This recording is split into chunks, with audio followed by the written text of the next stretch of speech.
está movendo a igreja. É o Espírito Santo de Deus que nos convence do pecado.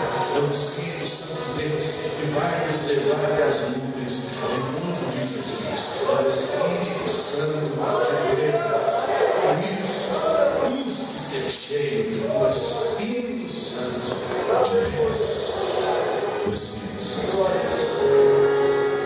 Eu quero que você traga realmente para a presença do Senhor. Em nome de Jesus, eu quero que você traga o teu pensamento agora, a tua visão. E muitas vezes estamos no culto, mas pensando em coisas lá fora. O diabo vem usar essa arma para impedir que você receba a palavra do Senhor. Ele tem usado essa estratégia dentro da igreja, dentro das igrejas. Você está aqui com o teu corpo, mas a tua alma, os teus pensamentos, o teu coração não está aqui, está lá fora. Agora eu quero te convidar a trazer o teu pensamento aqui. Feche seus olhos, coloque a mão agora na sua mente. Sua mente. Aleluia. Diga, Senhor, eu trago agora os meus pensamentos, a tua presença. Eu trago agora, Senhor, os meus pensamentos, a tua palavra. Eu quero receber aquilo que o Senhor tem para mim. Eu quero que entre dentro de mim a tua palavra clara, pura, poderosa, na minha mente, no meu entendimento.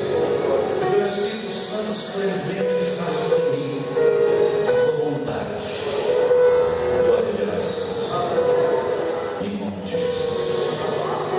Em nome de Jesus. Amém, irmãos? Estamos todos nós aqui, de corpo, alma e espírito. A igreja e o mundo estão passando por momentos decisivos, momentos proféticos. Jesus está às portas. A palavra do Senhor diz que ninguém sabe o dia nem a hora, ninguém, nem mesmo o filho sabe do dia e nem a hora, somente o Pai. Mas a palavra do Senhor nos ensina a entender e a observar as profecias e o tempo da volta de Jesus. Jesus está voltando. Muitas profecias se cumpriram e muitas estão se cumprindo nos nossos dias. E a palavra do Senhor é verdadeira, é grande, maravilhosa. A palavra do Senhor é grandiosa. E a igreja vai passar por momentos que vai ser preciso entender, compreender, esperar em Deus, ser cheio do Espírito Santo, buscar a santidade, buscar em Deus a direção, pois Jesus está voltando. E ai daqueles que não subirem com Jesus, ai daqueles que não forem arrebatados, ai daqueles que não se santificarem, buscarem a santificação. Pois o Espírito Santo de Deus, ele clama nos quatro cantos da terra: santificai-vos. Porque sem santidade ninguém verá o Senhor. É tempo da igreja buscar a santidade. É tempo da igreja, irmão, deixar as coisas do mundo, abandonar o pecado e consertar a sua vida. Pois Jesus está voltando e a qualquer momento ele vai voltar e a porta da graça vai se fechar. Muitos acontecimentos proféticos têm acontecido nesses dias. A entrega de Bento XVI é uma delas, e uma das profecias finais que antecedem a volta de Jesus. Eu quero colocar um vídeo para você aqui que fala sobre isso. Um vídeo que fala sobre uma profecia bíblica, uma interpretação.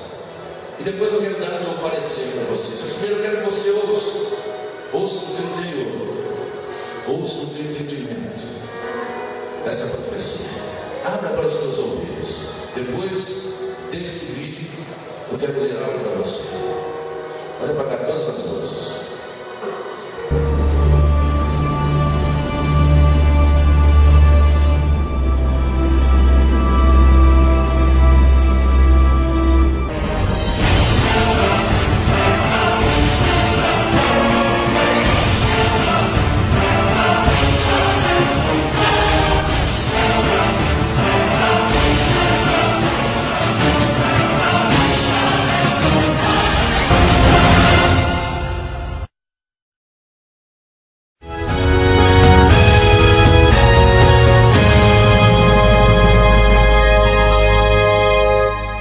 Seja bem-vindo ao teu programa Advertência Final.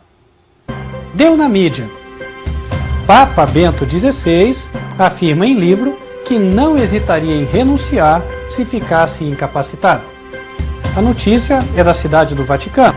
O Papa Bento XVI diz em um livro prestes a ser lançado que não hesitaria em se tornar o primeiro pontífice a renunciar por vontade própria em mais de 700 anos, caso se sentisse sem condições físicas, psicológicas e espirituais de liderar a Igreja.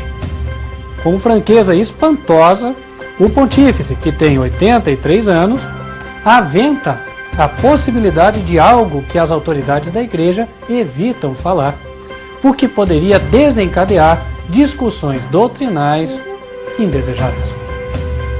E não só discussões doutrinais, discussões proféticas também, posto que circula por aí o relato da profecia católica de São Malaquias, o qual descreveu os últimos 115 papas, e segundo a interpretação dada a ela, o próximo seria o último papa da história. O que chama a atenção é que estudiosos da Bíblia também apresentam, no livro de Apocalipse, capítulo 17, uma interpretação que, pelo menos nesse ponto, é coincidente. O Papa posterior a Bento XVI seria o último Papa da história. Estaríamos nós no fim dos tempos?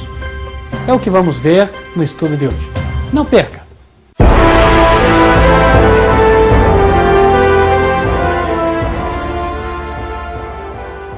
E não apenas questões doutrinais, mas também proféticas. Isso porque a profecia católica de São Malaquias, que está circulando entre o povo, ela afirma que o próximo Papa seria o último da história. Segundo os pequenos escritos de São Malaquias, o nome do próximo Papa ele equivaleria a Petrus Romanus. E aí, logo após ele, o mundo acabaria.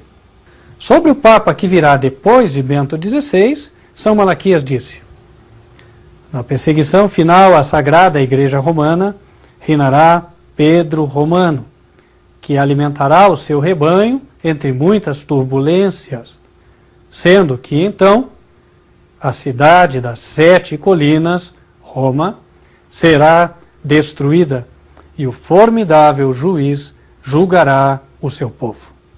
Segundo os evangelhos, notadamente o evangelho do apóstolo São João, Jesus foi enviado ao mundo não com o propósito de condenar ou destruir. Em João capítulo 3, no verso 17, o apóstolo diz: porque Deus enviou o seu Filho ao mundo, não para que condenasse o mundo, mas para que o mundo fosse salvo por ele. O propósito de Deus anunciado na Bíblia é, portanto, a salvação de todo o mundo, e não a condenação. Mas em Apocalipse, o propósito salvífico ou de salvação de Deus é apresentado em uma linguagem que podemos dizer invertida. Em lugar de dizer como nos salvar, o capítulo 17 diz como evitar o caminho da perdição, o que finalmente vai dar no mesmo resultado. Por isso, ele começa denunciando qual seria o caminho que leva à perdição ou à condenação. Literalmente, o capítulo 17 de Apocalipse começa com a descrição da condenação de uma mulher, uma prostituta, que é o símbolo de uma organização existente aqui no planeta Terra. No verso 1, é dito assim: e veio um dos 7 anjos que tinham as 7 taças e falou comigo dizendo-me: vem, mostrar-te-ei a condenação da grande prostituta que está assentada sobre muitas águas, com a qual se prostituíram os reis da terra, e os que habitam na terra se embebedaram com o vinho da sua prostituição. Em linguagem simbólica, nos é dito que há uma mulher, uma entidade, que levou os reis e governadores da terra para o caminho da condenação aos olhos de Deus. Querendo salvar o povo, Deus mandou a revelação a fim de que o povo entendesse qual é o caminho da condenação. Sabendo qual ele é, o povo pode escolher o outro caminho, o qual será, é claro, o caminho da salvação.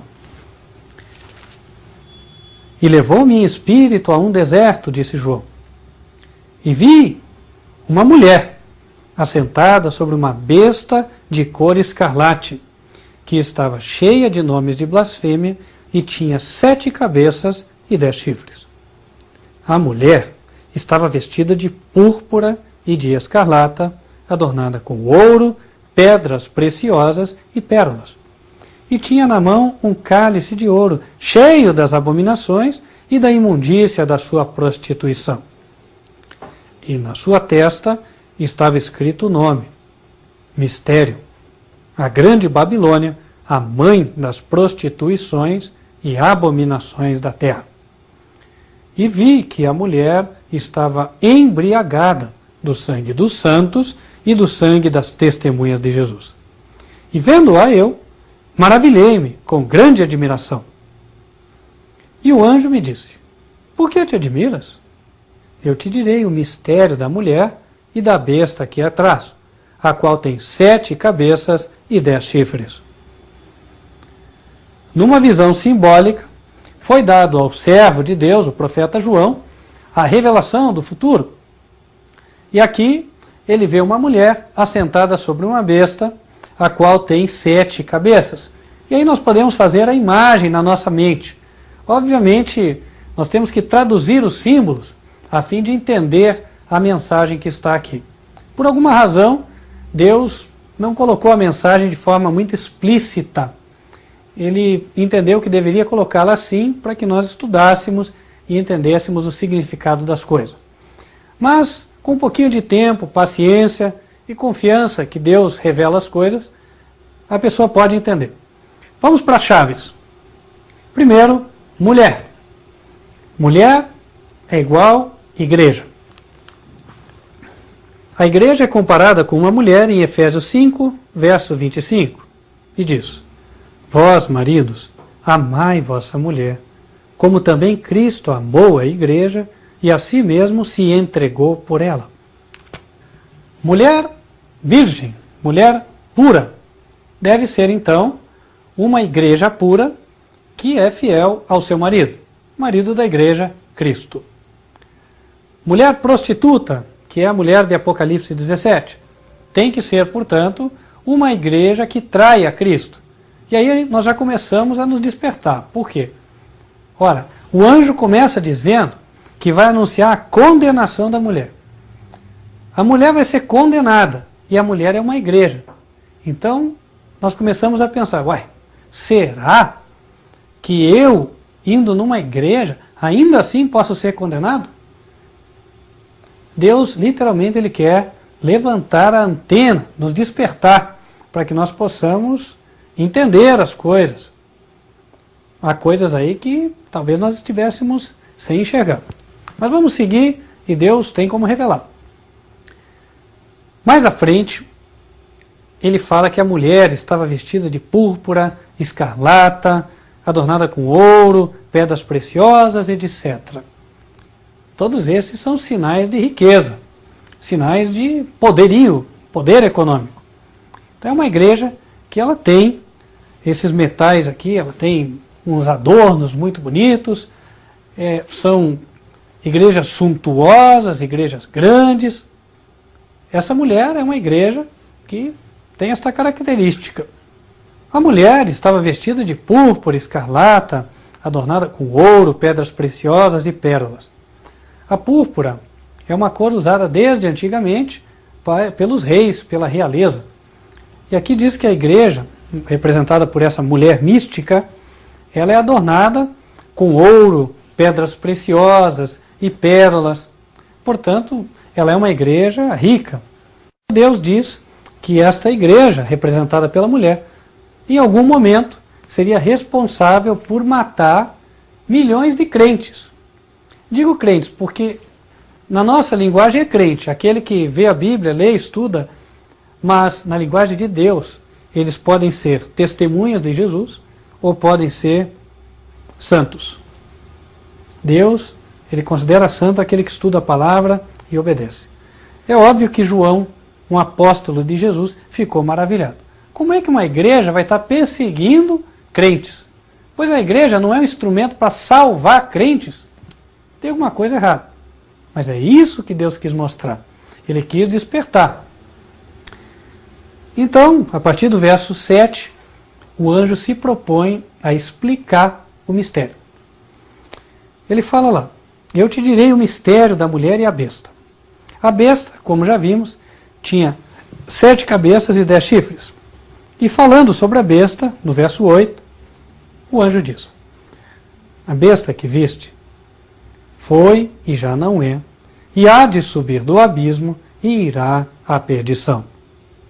E os que habitam na terra, cujos nomes não estão escritos no livro da vida desde a fundação do mundo, se admirarão, vendo a besta que era e já não é, mas que virá.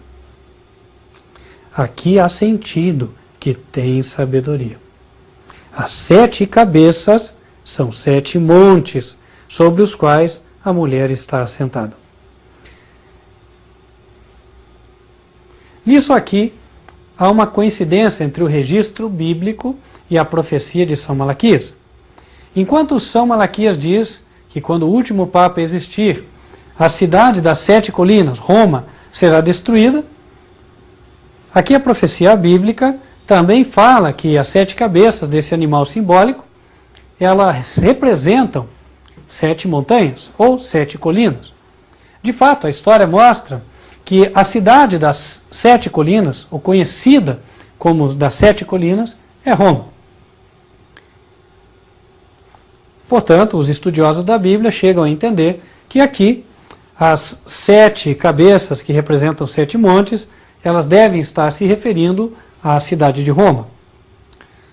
E aqui é dito que a mulher está assentada sobre as 7 montanhas. A mulher é a igreja assentada sobre Roma. Uma igreja que tem a sua sede nesta cidade. Bom, até aí, segundo a indicação da profecia, então estaria se falando da mesma igreja que São Malaquias, a igreja romana. E o verso 10 diz que são 7 reis. As 7 cabeças deste animal místico, da besta, também significam ou representam 7 reis. E João foi levado a um tempo no qual, segundo o verso, 5 já tinham caído, um existia, que era o 6º, e o outro ainda não tinha vindo. E quando viesse, convém que dure pouco tempo. Segundo a profecia da Bíblia, haveriam 7 reis com muita importância no contexto dos últimos dias. Esses 7 reis são representados pelas cabeças do animal simbólico. E quem seria este animal? Não é difícil entender, posto que no verso anterior é colocado que as 7 cabeças também representam os 7 montes. Daí temos localização geográfica. É exatamente em Roma, onde está a sede da maior organização religiosa denominada cristã que nós conhecemos hoje. E é ali onde está o trono do papado. Portanto, não é difícil entender que os 7 reis, com grande importância no contexto do fim, seriam 7 papas.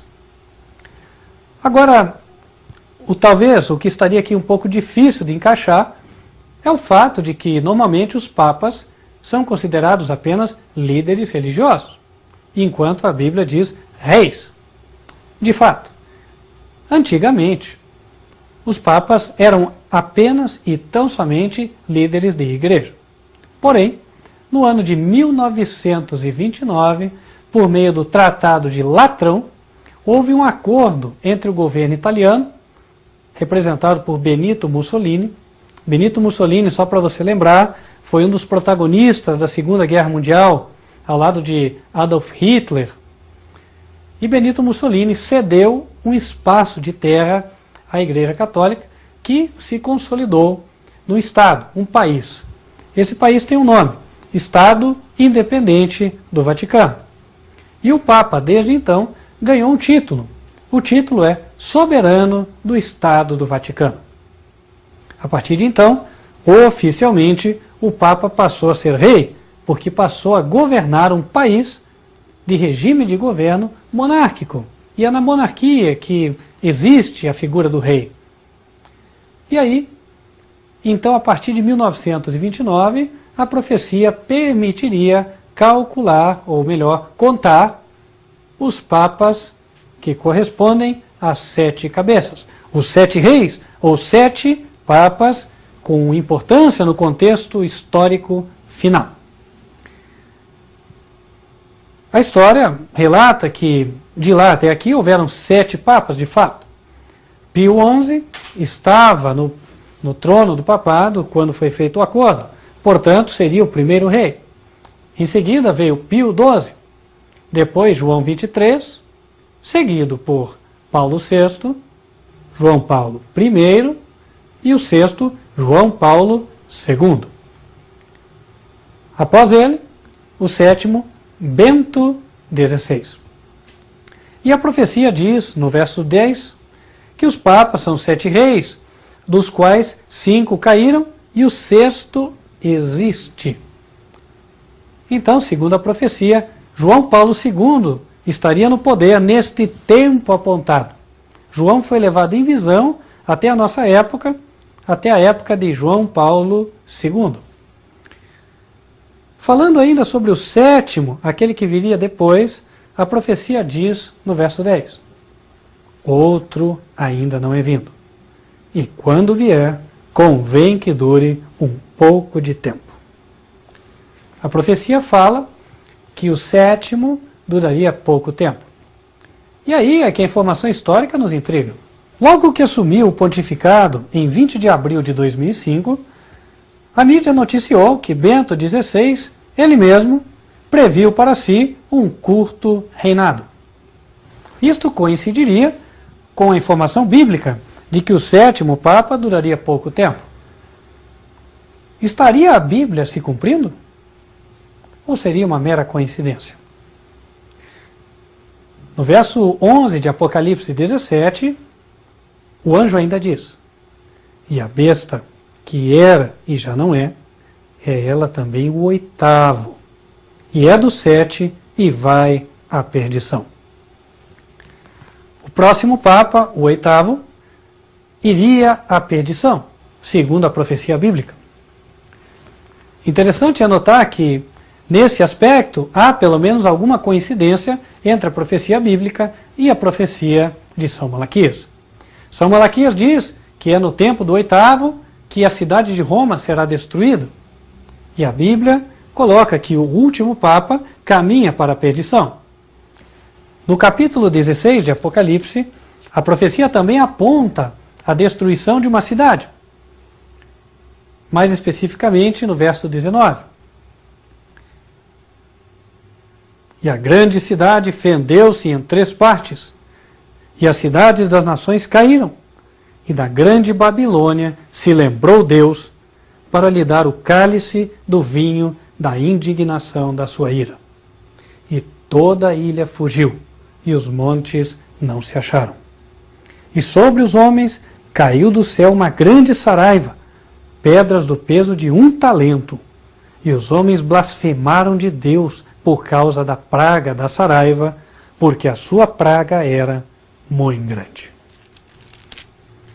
E a profecia de Apocalipse 17 ainda prevê a formação de um novo governo mundial nos últimos dias da história da Terra. No verso 12, o anjo diz: e os 10 chifres que viste são 10 reis que ainda não receberam o reino, mas receberão o poder como reis por 1 hora, juntamente com a besta. Estes têm o mesmo intento, e entregarão o seu poder e autoridade à besta. O governo apontado na Escritura seria um governo que se oporia ao governo de Deus. Um governo no qual os líderes mundiais entregariam o seu poder e autoridade a este que é chamado de besta. Segundo a Bíblia, este seria o último personagem religioso de importância na história. Mais especificamente, a Bíblia diz que seria o último Papa. Estaríamos nós para presenciar um engano no qual o inimigo da nossa alma usasse a figura de um personagem religioso para nos enganar?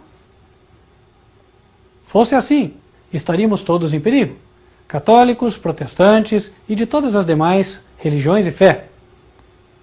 Porque um engano desta magnitude poderia, de fato, abranger a todos. A Bíblia chega a dizer que existem alguns dados os quais poderiam permitir aos seus servos, ao servo de Deus, identificar quem seria usado pelo inimigo, fosse este o caso, para enganar o mundo. O diabo estaria para fazer uma aparição de um grande líder religioso, a fim de que o mundo fosse enganado por ele. E este líder religioso teria a função de levar o mundo, como diz a Bíblia, no verso 11, levar o mundo à perdição. Todos os que o seguissem perderiam a sua alma eternamente. E Deus estaria avisando hoje isso, justamente para que aqueles que desejassem escutar, eles não tomassem o caminho de seguir a este líder religioso. Antes, evitassem segui-lo e assim pudessem se salvar. Segundo a Bíblia, no tempo do fim, haverão apenas duas classes de pessoas, não três. O Apocalipse, capítulo 14, verso 12, fala que, por um lado, os santos de Deus serão os que guardam os mandamentos de Deus e a fé de Jesus. Por outro lado, estariam aqueles que não o fazem. E assim o mundo se dividiria. E no tocante ao último líder religioso, ao último Papa, quem ele seria segundo a profecia bíblica? No capítulo 13 de Apocalipse, e no verso 1, é apresentada a mesma besta do capítulo 17. O profeta diz: E eu pus-me sobre a areia do mar, e vi subir do mar uma besta que tinha 7 cabeças e 10 chifres, e sobre os chifres 10 diademas. E o capítulo 13 dá características desta besta. Entre as características que ele dá, no verso 3 é dito: E vi uma de suas cabeças como ferida de morte, e a sua chaga mortal foi curada, e toda a terra se maravilhou após a besta. A profecia diz que uma das cabeças, ou seja, um dos papas com importância no fim da história, receberia uma ferida de morte e esta ferida seria curada.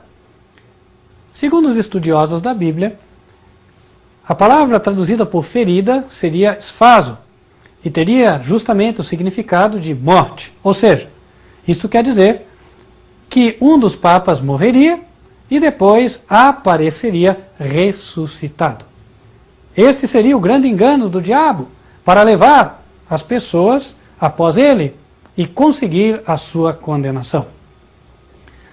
E quem seria o líder que o diabo faria, que apareceria em frente às câmaras de televisão e levaria as pessoas sobre o engano? No mesmo capítulo 13 de Apocalipse, o profeta foi instruído a calcular o número. No verso 17 é dito assim: para que ninguém possa comprar ou vender, senão aquele que tiver o sinal, ou o nome da besta, ou o número do seu nome. Aqui há sabedoria. Aquele que tem entendimento, calcule o número da besta, porque é número de homem. E o seu número é 666. Segundo a Escritura, a pessoa que seria personificada por um dos agentes do inimigo, ela tem um nome que poderia ser calculado.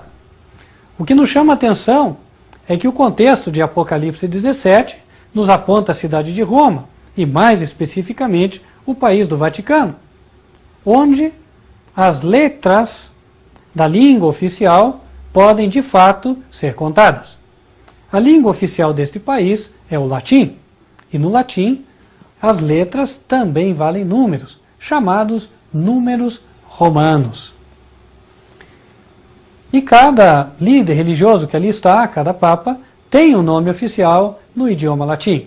Sendo assim, bastaria observar o nome dos 7 últimos papas, os papas apontados na profecia, e verificar qual deles tem um nome cuja soma dá 666. Assim poderíamos descobrir quem será o papa personificado por um instrumento do inimigo a fim de enganar a todos, católicos, protestantes e de outras fés. O intrigante é que quando fazemos a conta de todos os 7 papas, somente um nos dá a soma 666. O seu nome em latim é Johannes Paulus Papa II. E ao fazermos a contagem das letras, chegamos justamente a esta soma, 666. Com base neste estudo, muitos têm afirmado que o inimigo das almas está preparando uma aparição deste Papa, a qual seria capaz de levar a todas as pessoas e mesmo as autoridades da terra a lhe entregarem o poder. Sendo assim, ele criaria leis religiosas, obrigando as pessoas a desobedecerem a Bíblia, ou seja, leis contrárias à palavra de Deus. E então, aqueles que obedecessem a estas leis teriam a marca da besta. Em Apocalipse 17, verso 14, isto é mencionado na Escritura. É dito: estes combaterão contra o Cordeiro, e o Cordeiro os vencerá, porque é o Senhor dos senhores e o Rei dos reis. Vencerão os que estão com ele, chamados, eleitos e fiéis. Haverá uma grande peleja, na qual, de um lado, estará o Cordeiro, que representa o Senhor Jesus Cristo, e do outro lado, as forças e os líderes da terra associados com este personagem. O Papa Johannes Paulus II, personificado por um agente do inimigo.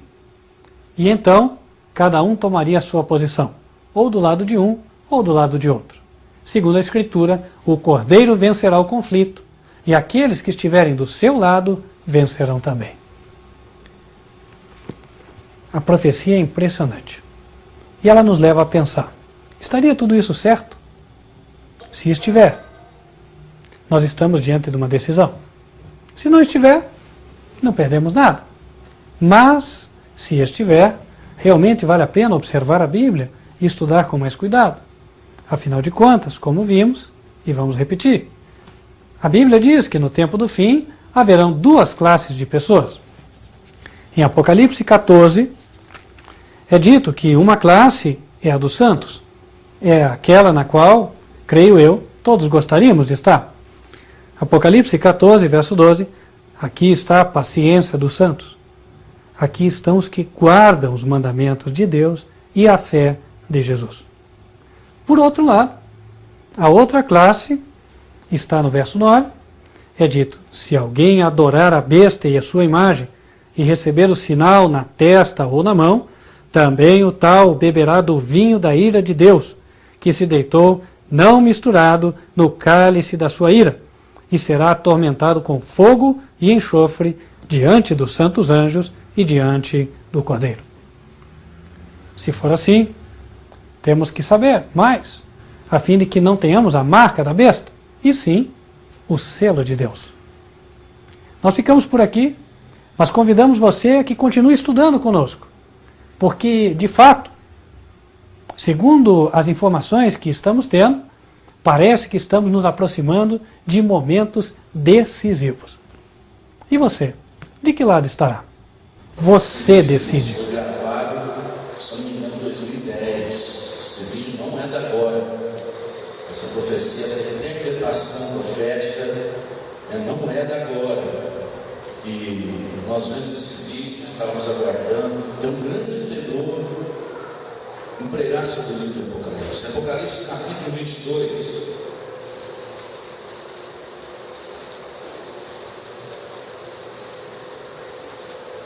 No versículo 18, diz assim: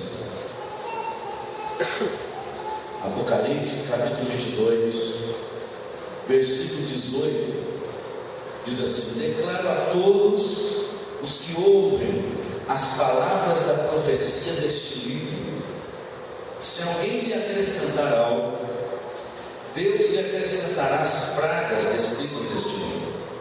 Se alguém tirar alguma palavra deste livro de profecia, Deus tirará dele a sua parte na árvore da vida e na cidade santa, que são descritas neste livro. Aquele que dá testemunho dessas coisas diz: sim, vem em breve. Amém. Vem, Senhor Jesus. A graça do Senhor Jesus seja com todos. Então é muito sério, irmão, falar sobre o livro da profecia final de Apocalipse.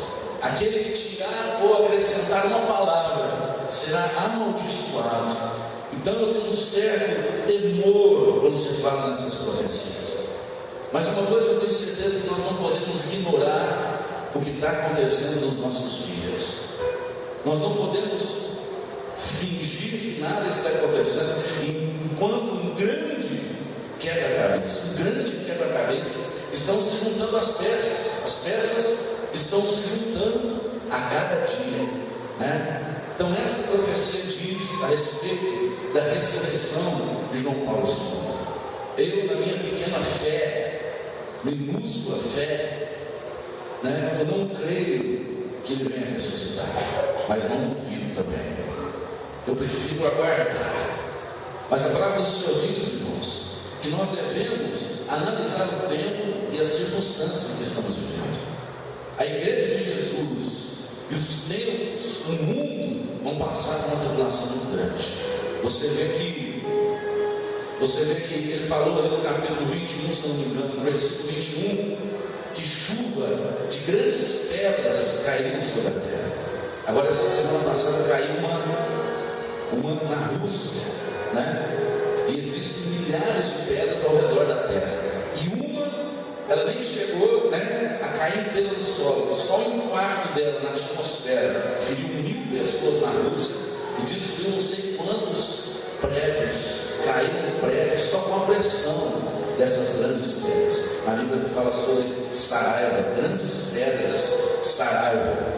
A Bíblia está se cumprindo. Se o próximo Papa, né, vai ser a besta ou não vai, e se vai vir um intermediário aí até aparecer, né, o próximo Papa, que na Bíblia fala sobre rei, né, que o Estado Vaticano é um país, e o Papa, né, pelo Tratado de Latrão, ele é considerado como o rei daquele país. Então nós podemos juntar as peças desse quebra-cabeça e concluir que Jesus está voltando e é tempo de santificar, né? Eu procuro dizer que nós devemos analisar os tempos com muita sabedoria e muito entendimento, sem desespero, porque vão aparecer muitos assuntos, vão aparecer muita gente montando videozinho, vão aparecer muita gente louca aí, falando de muitas coisas, e nós precisamos ter a sabedoria do Espírito Santo de Deus. Precisamos ter o Espírito de Deus para entender quando vem de Deus e quando não vem. É melhor você se preparar para uma chuva e não chover, do que você não se preparar e chover aquela chuva forte. Se o próximo Papa é a besta, seria uma coincidência? O próprio pregador diz isso. Seria. Ele nunca afirma, mas é uma interpretação bíblica muito profunda, que foi gravada 2 anos atrás, e hoje, na semana passada, domingo, a semana passada, né, o 7º Papa durou pouco tempo e ele mesmo entregou o seu papado. Até aqui a Bíblia está sendo revelada, o quebra-cabeça está sendo limpado. Jesus está voltando. Jesus está voltando. É tempo de santidade, irmão. E na Bíblia, quando o povo se prostituía, a grande prostituta, a prostituição, é quando o povo de Israel deixava de adorar ao Deus vivo, de servir ao Deus vivo, para adorar a outros deuses. Por isso a Igreja Católica Romana, né, ela fez com que o povo prostituísse, deixando o Deus verdadeiro e erguendo centenas de deuses falsos, fazendo com que o povo se prostituísse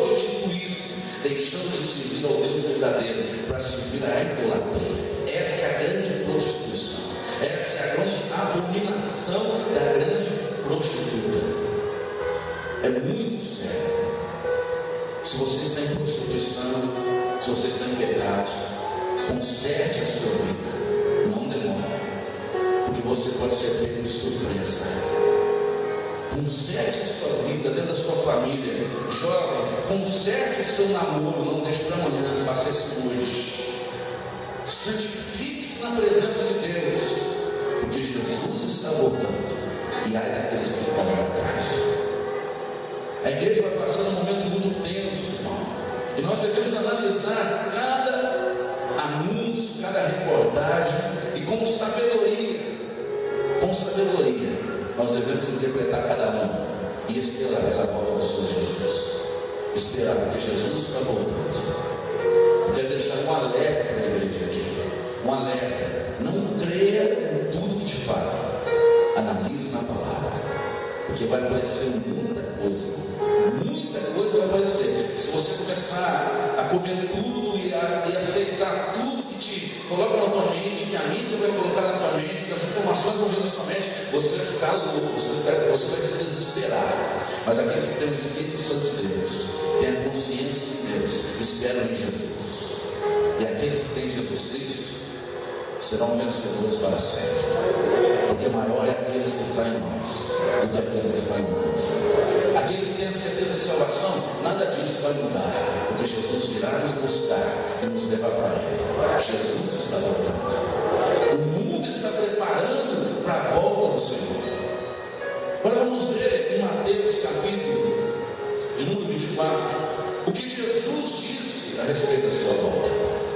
Em Daniel capítulo 8 fala sobre o sonho, a profecia de Daniel, em Apocalipse sobre o fim dos tempos. Mas Jesus também, no Evangelho de Mateus, no capítulo 24, um capítulo bem longo, eu quero que você preste atenção nessa leitura, eu quero ler para você, porque nós precisaremos de muita sabedoria, muito discernimento. Nós não podemos ser como crianças, engolir e passar tudo que nós recebemos. Quando eu ouvi esse vídeo, eu resolvi esperar, mas quando eu ouvi que o Papa Bento XVI tinha entregado o seu papado, eu falei assim: hora de mostrar para a igreja, porque a igreja precisa ter uma ideia do que está acontecendo. Mas uma vez eu vou dizer para você, não saia dizendo aí que João Paulo II vai ressuscitar. Guarde para você isso.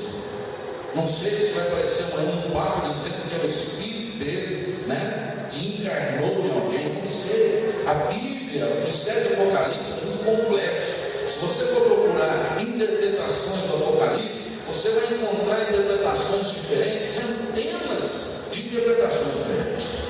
Por isso nós devemos ter sabedoria. E eu, na minha posição, meu irmão, vai ser cobrado de mim, daqueles que ensinam, daqueles que passam o ensinamento na igreja, vai ser cobrado muito mais caro. E eu tenho um temor no meu coração, um temor muito grande em passar para a igreja. Nós devemos analisar o tempo. Será que vai chover? Se você vê o vento, as nuvens negras, você vai chover. Deixa eu fechar a casa, deixa eu me preparar, porque vai vir uma forte chuva. Assim é quando Jesus estiver voltando. As profecias estão se cumprindo. As profecias finais estão se cumprindo uma por uma. E Jesus vai voltar. Viva hoje como se Jesus fosse voltar amanhã. Viu, irmão? Viva hoje como se Jesus fosse voltar amanhã. Não deixe amanhã para você consertar a sua vida, não. Pode ser tarde demais. Pode ser tarde demais. A Bíblia diz que estarão dois numa cama, um será levado e o outro ficará. Estarão dois trabalhando, um será levado e o outro vai ficar. Eu quero subir com o Senhor Jesus. É tempo de santificação, não é tempo de brincar com a palavra de Deus. É tempo de rever a sua vida, é tempo de abandonar o pecado, de buscar a santidade, de ter a mente na presença de Deus, de buscar a palavra de Deus, de compreender a palavra de Deus, e olhar para o tempo, para as profecias, e reconhecer que Jesus está voltando. Jesus está voltando. Não há tempo para brincar de ser crente. Não há tempo para isso. E Jesus, no Evangelho de Mateus, no capítulo 24, preste bem atenção na leitura. O sinal dos fim dos tempos. Jesus saiu do templo e, enquanto caminhava, seus discípulos aproximaram-se dele para lhe mostrar as construções do templo. Vocês estão vendo tudo isso? Perguntou ele. Eu lhes garanto que não ficará de pedra sobre pedra, serão todas derrubadas. Tendo Jesus se assentado no Monte das Oliveiras, os discípulos dirigiram-se a ele em particular e disseram: dize-nos, quando acontecerão essas coisas? E qual será o sinal da tua vinda e do fim dos tempos? E Jesus respondeu: cuidado, um alerta para a igreja. Cuidado quando você fala, cuidado quando você crê, cuidado, todo cuidado aqui é público, todo cuidado aqui é público. Aquele que tirar uma palavra do livro da profecia e aquele que colocar alguma coisa a mais no livro da profecia do Apocalipse, as maldições vão subir, o nome dele será tirado do livro da vida. É muito sério isso, por isso nós devemos ouvir, né? Prontos para ouvir e tardios para falar. É hora de santificar.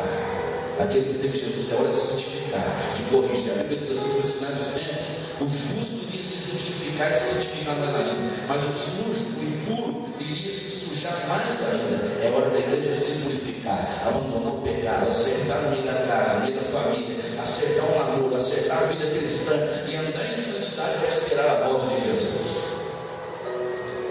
Cuidado, Jesus respondeu, versículo 4: cuidado, que ninguém nos engane, pois muitos irão em meu nome dizendo: eu sou Cristo, e enganarão a muitos. Vocês ouvirão falar de guerras e rumores de guerra. Tem guerra ou não tem? Tem guerra ou não tem? Mas não tenham medo, é necessário que tais coisas aconteçam, mas ainda não é o fim. Nação se levantará contra nação, reino contra reino. Haverá fomes, tem fome no mundo. Terremotos em vários lugares. O ano passado teve terremoto onde eu nunca ouvi falar em terremoto. Houve terremotos em vários lugares. Tudo isso será o início das dores. Então eles nos entregarão para serem perseguidos e condenados à morte, e vocês serão odiados por todas as nações por minha causa. Na Nigéria nós estamos vendo e assistindo o extermínio de vários cristãos. Chegam nas igrejas, fecham as portas com todo mundo dentro e põem fogo, e todo mundo é queimado vivo por ser cristão e por aceitar a Jesus como Salvador.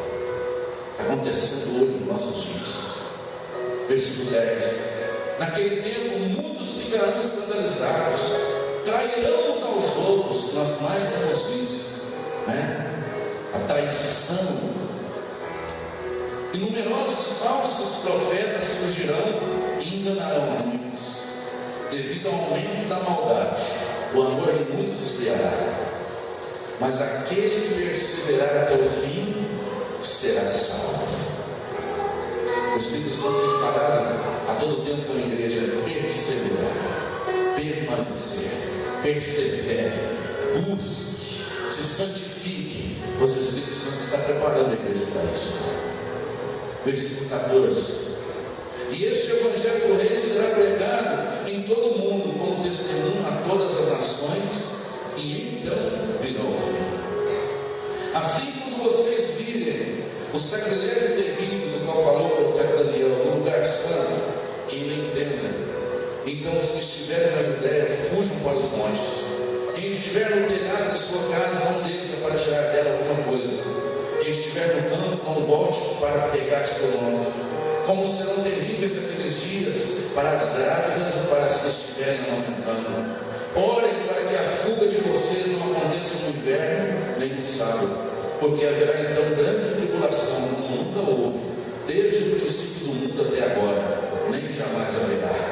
Se aqueles dias não fossem abreviados, ninguém sobreviveria.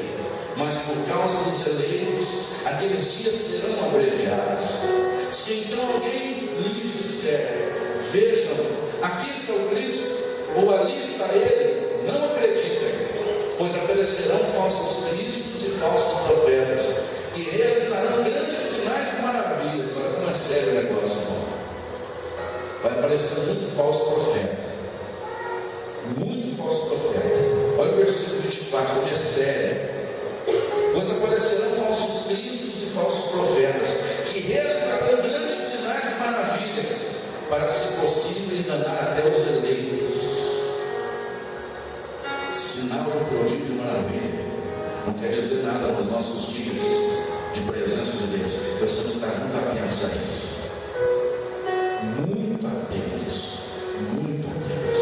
Vem para o estudante perto de você, que você precisa muito do discernimento do Espírito Santo de Deus, para não ser enganado nesses últimos dias. O próprio Jesus está dizendo isso. Versículo 25. Irmão, o que vai fazer diferença na vida do homem e da mulher de Deus é a palavra de Deus, é aquilo que ele crê, são os princípios que ele obedece. É isso que faz a diferença. Se ele é de Deus, você não é de Deus, porque até os falsos profetas, Deus vai permitir que eles não tenham poder para fazer sinais e maravilhas. A palavra de Deus é que faz a diferença. Nos últimos dias vai acontecer isso. É a palavra de Deus que vai fazer a diferença. São os princípios que obedecemos. Os princípios que obedecemos é que vão fazer a diferença, é que vão mostrar se somos de Deus ou se não somos. Quantos estão entendendo? Versículo 25. Vejam que eu os avisei antecipadamente. Assim, se alguém lhes disser, ele está lá no deserto, não saia, ou ali está ele dentro de casa, não acreditem. Porque assim como o relâmpago sai do Oriente e se mostra no Ocidente, assim será a vinda do Filho do Homem. A primeira vinda será um abrir e fechar de olhos, irmãos. Vai ser como um relâmpago que sai e já some. Vai ser rápido. Então, se vocês ouvirem, Jesus está ali, Ele está ali, Ele está vindo, Ele está no deserto, Ele está em tal cidade, Ele está em tal lugar, não acreditem que a vida dele vai ser no abrir e fechar de olhos. Vai ser num segundo.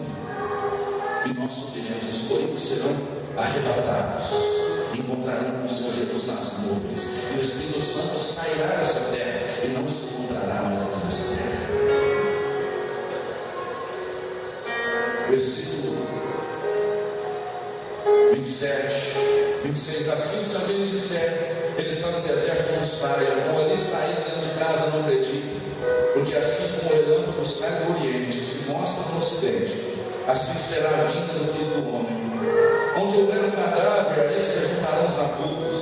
Imediatamente após a tribulação daqueles dias, o sol escurecerá e a lua não dará sua luz. As estrelas cairão no céu e os poderes celestes serão abalados. Então aparecerá no céu o sinal do Filho do Homem, e todas as nações da terra se lamentarão, e verão o Filho do Homem vindo nas nuvens do céu com poder e grande glória.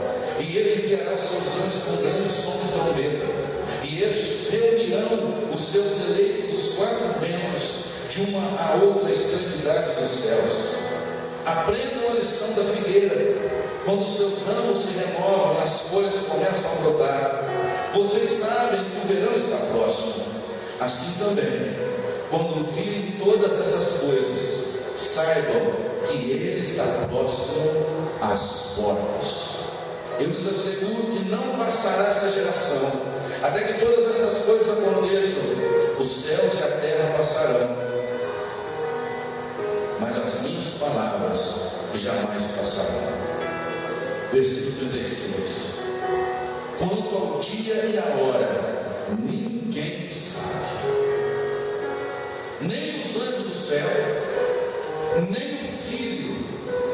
Pode aparecer um anjo para você te dar o dia e a hora da vida de Jesus. É mentiroso e amaldiçoado, porque a Bíblia diz que nem os anjos sabem, nem Jesus sabe.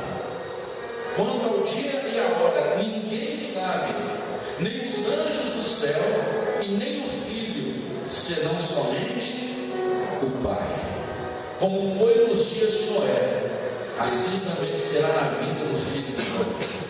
Pois nos dias anteriores ao dilúvio, o povo vivia comendo, bebendo, casando-se e dando-se em casamento, até o dia que Noé entrou na arca. E eles nada perceberam, até que veio o dilúvio e os levou a todos. Assim acontecerá na vinda do Filho do Homem. 2 homens estarão no campo, um será levado e o outro deixado. 2 mulheres estarão trabalhando no moinho, uma será levada e a outra deixada. Portanto, vigiem, porque vocês não sabem que dia virá o Senhor. Mas entendam isso: se o dono da casa soubesse a que hora da noite o ladrão viria, ele ficaria de guarda e não deixaria que a sua casa fosse roubada. Assim, vocês também precisam estar preparados, porque o Filho do Homem virá numa hora em que vocês menos esperam. Quem é, pois, o servo fiel e sensato, a quem seu Senhor encarrega dos de sua casa para lhes dar alimento no tempo devido? Feliz o servo que seu Senhor encontrar fazendo assim quando voltar. Garanto-lhes que ele lhe encarregará de todos os seus bens. Mas suponho que este servo seja mau e diga a si mesmo: meu Senhor está demorando. E então comece a bater em seus conservos e a comer e a beber com os beberrões. O Senhor daquele servo virá num dia em que ele não espera, numa hora que não sabe. Ele punirá severamente. Ele dará lugar aos hipócritas, onde haverá choro e ranger de dentes. Jesus está voltando. Assim como nós sabemos se vai chover ou não, as profecias mostram que Jesus está à porta. É tempo de santidade, é tempo de santificar, é tempo de entregar a vida para Jesus, é tempo de abandonar o mal, de abandonar o pecado, é tempo de nos arrepender das nossas fraquezas, dos nossos pecados, é tempo de zelar pela nossa casa, pelas nossas famílias, é tempo de ouvir a palavra de Deus e seguir os seus mandamentos. Feche seus olhos.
Se vocês têm adultério, abandone.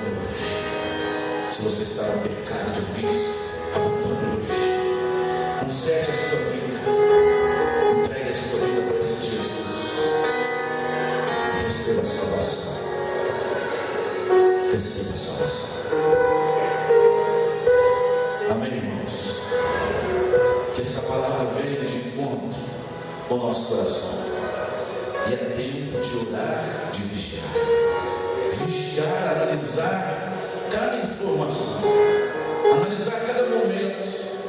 E eu creio que o Espírito de Deus que está no nosso meio, que está dentro de nós, vai nos dar o caminho certinho para nós suportarmos até a vida do nosso Senhor e Salvador Jesus Cristo. Aplauda o nome do Senhor.